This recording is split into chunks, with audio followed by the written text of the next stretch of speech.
Okay, I have a little note sheet here for you. You're going to eventually, once you're done with this, fold it in half and keep it in your notebook. I would actually want you to fold it in half so you could see your perfect squares like this at the end. So don't worry about that now.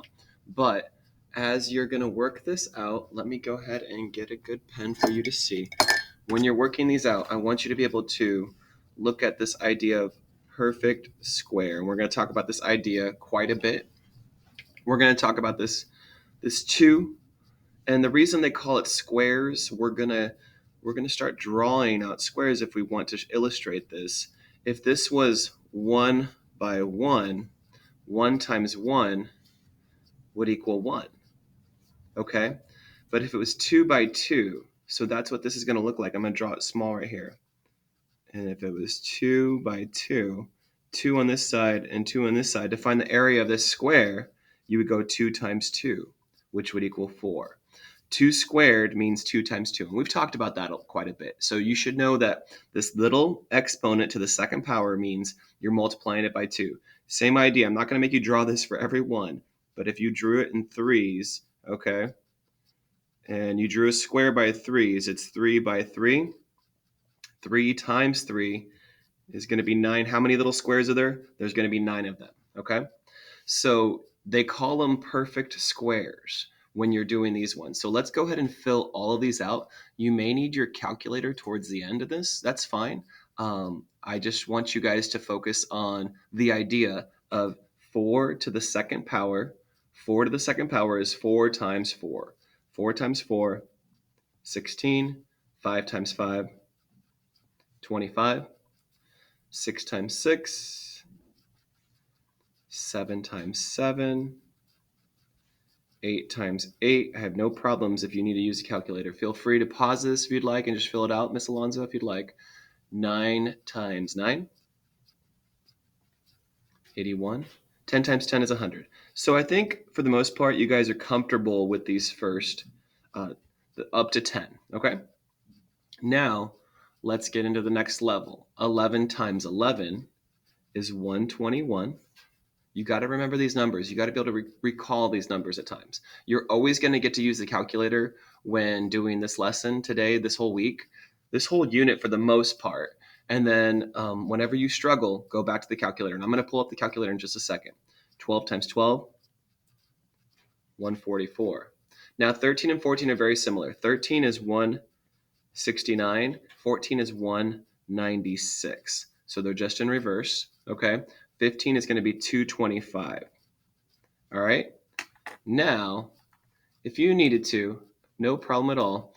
If you had to pull up your calculator, and I always want you to use the Desmos one that I've given you, the Smarter Balance Calculator. If you wanted to Google that, Smarter Balance Calculator, that's the one I always want you to use. Why is that the case? Because you're going to have this when you take the big test in May. This is the exact one you have. Wouldn't I want you to get good at the one you're going to use and all the little features it has? Okay. All right, so 16 squared. I'm going to use a fancy, I don't see the fancy button on this one. Let's see. Oh, did I not do the right one? I did the basic one. Let's see. Is this the better one? This is the one you get to use. Sorry, the scientific one. So if I go 16 and I want to use this fancy button here, you see that squared? If I hit that, boom, 256. Okay. So write that down. All right. Same with 17. And go ahead and fill those out for me. Again, feel free to push pause, Ms. Alonso. 289.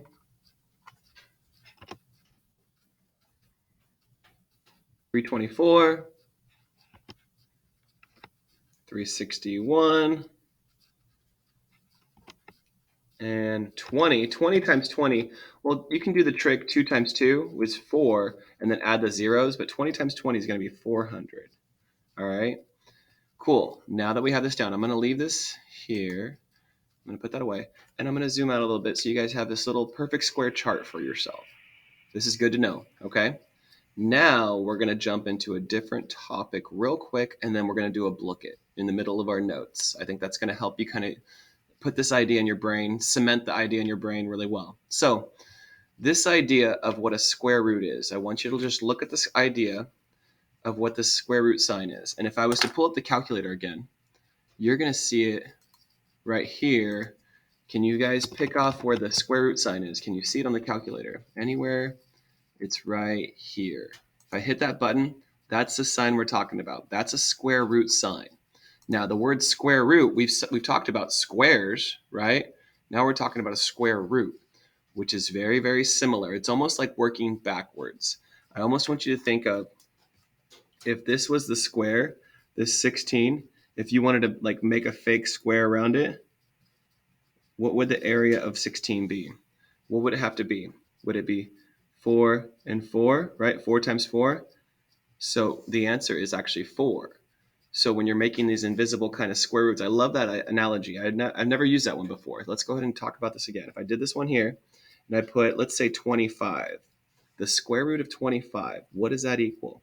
And if I just kind of make up I know it looks like a rectangle, but what would, if this is the area, 25 squares are inside, what are my side lengths? Is it going to be 5 by 5, right? So the answer would be 5, all right? Basically the number, whatever is inside here, it's the number times itself, all right? So if I said a number times itself gives you the square, okay? And that's kind of a note that we just completed. A number times itself gives you the square, right? If I did 4 times 4 equals 16, right? 4 squared equals 16. We just talked about that idea, all right? But when you square root something, you're kind of going backwards. So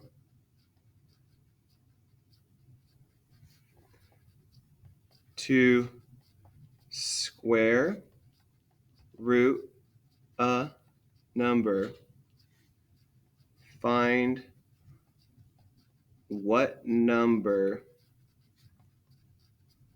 times itself equals what's inside the square, equals what's inside here, okay? Now, I'm going to do a couple examples here. You're going to get this, don't worry. I know it sounds a little confusing, but to square root a number, find what number times itself equals this, equals what's inside. So if I said here 100, and then I said here 49, and then I said here square root of 36. I said, what's the square root of 100? You're not going 100 times 100. That's what this was, okay? You're trying to figure out what number times itself, what number times itself equals 100. And you should know 10 times 10, and there's your answer, okay? What number times itself here? 7 times 7. And what number times itself equals 36? 6. You'll get the hang of this. We're going to be doing this for a little while, so don't worry if this is kind of lost on you right now. Don't even worry, all right? Now, I want to show you what we're going to be going over right now. I'm going to give you a look at Miss Alonzo. If you could find this one, it's called Hillview Square Roots, and it should be in here. Where did it go? There it is, Hillview Square Roots Easy. And we're going to go to edit first to look at it. All right, the square root of 1 is 1 times 1. So look at my answer, 1, okay? The square root of 4, what number times itself equals 4? 2, okay? 9, what number times itself equals 9? 3, all right? What number times itself equals 16? See what I'm saying? Okay, so hopefully you get the hang of this. Now let's go to the bottom a little bit. I made up a couple more. And it says x squared equals 16. What does x equal? If x squared equals 16, what does x equal? Okay, so go for it on that one and do the best on this. X squared equals 9. What does x equal? So what number squared equals 9? 3 times 3. What number squared equals 36? 6 times 6. You're going to start to get the hang of this, no problem. All right, guys, do the best you can. And then now I'm going to go back to my notes here. So let's make sure now you see couple problems I'm going to give you. I'm going to throw this at you. Let's see what we can do. If I said, let's go old equation skills first, because this is what's going to come into play. If I said x plus 5 equals 25, okay? A simple one-step equation, all right? So for this one, you would, what? Subtract 5, correct? That cancels out, and your answer would be x equals 20, okay? No big deal. We know the rule is to subtract 5 to both sides, all right? So let's cross this arrow out. Let's do the next one. This is a whole separate problem. What if I said x plus 12 equals negative 2? All right, this is a little different, but we would have to what? We have to get 12 out of here. We would subtract 12, all right, to both sides. And we bring this down, we would get x equals negative 2 and negative 12. If you didn't have that, you would put that in your calculator. You get negative 14, okay? Now, I'm going to show a problem to you right here. Let's see what you would do for maybe something that looks like, it's going to look like this. X squared equals, well, we just did one like this, equals, let's say 64. You just did a booklet that looked just like that, correct? So what number squared equals 64? X equals 8. And I want you to write that down and process this. If you put 8 here, right? If I drew an 8 there, would this all make sense? If I plug in 8 right here, does that make sense? If this was 8 squared, yeah, that makes sense. 8 squared does equal 64, okay? All right, let's go over this last concept today. This is going to be kind of trippy, but let's just see what we can get through. I'm not sure. I don't want to push too much on you guys on the first day of this, but I'm going to show you the rule that we're going to do. So in order to get rid of, we'll say 100, we'll do a simple one. In order to get rid of this, there's a rule that we have to do. And I call it going off the wall. And going off the wall, you might know, like going off the wall, the van sign, right? I go like this, the van sign, if it's a little higher. That's why I call it going off the wall. So to get rid of this squared, do you see a squared here? No. So to get rid of that squared, I want you to go off the wall. And what that means is I want you to do something just like this equation. What did we do to both sides? We had to subtract 5 to both sides, correct? So subtracting 5 to both sides was interesting there. You have to do the same thing here. You have to do something to both sides. And what I mean is going off the wall means square rooting both sides. And when that happens, that square goes away. What's the square root of 100? 10. Okay? That's a lot to take in. Don't worry. Do the best you can. All right? Do the best you can. I get it. It was a lot. So now, let me show you one last thing if we have some time to go through a couple different slides on Desmos. You're not going to have any homework tonight because this is a brand new concept, but I want you guys to go through a couple slides on this Desmos. As I show you the first one, I want you to do this. Share a bright moment that happened to you this past weekend. Share a moment that's happy, funny, or something else. Sketch a picture using the space on the left if you'd like, okay? All right, and then the next slide. We're not going to go through all these, but could you go ahead and solve this one for me? Could you give me a separation bar here? All right, could you bring stuff around to figure out a final answer? Could you give me like an x equals down here? All right, that'd be perfect. Share with your answers with each other. Share your answers with each other. Go ahead and solve this one too. Miss Alonzo, feel free to pause. All right, now look at your notes and try to solve this one. What would you do with this guy, okay? Remember your notes are talking about how are you going to handle this one, okay? And as you keep going, my computer kind of paused for a second. Okay, we're good. Now go ahead and try to solve this one. Same idea. And let me go back to this one. If you needed a little bit of help, I want you to go ahead and cross out, kill that exponent. Notice this is gone now once I square root it. And what's the square root of 49? 7. Okay, square root of 49 is 7. Look at your notes for this one. How are you going to kill this exponent? Destroy it by square rooting both sides. X equals 15. Okay, look at those notes. All right, at this time, this is a fun little activity. I want you to group these as many as you can.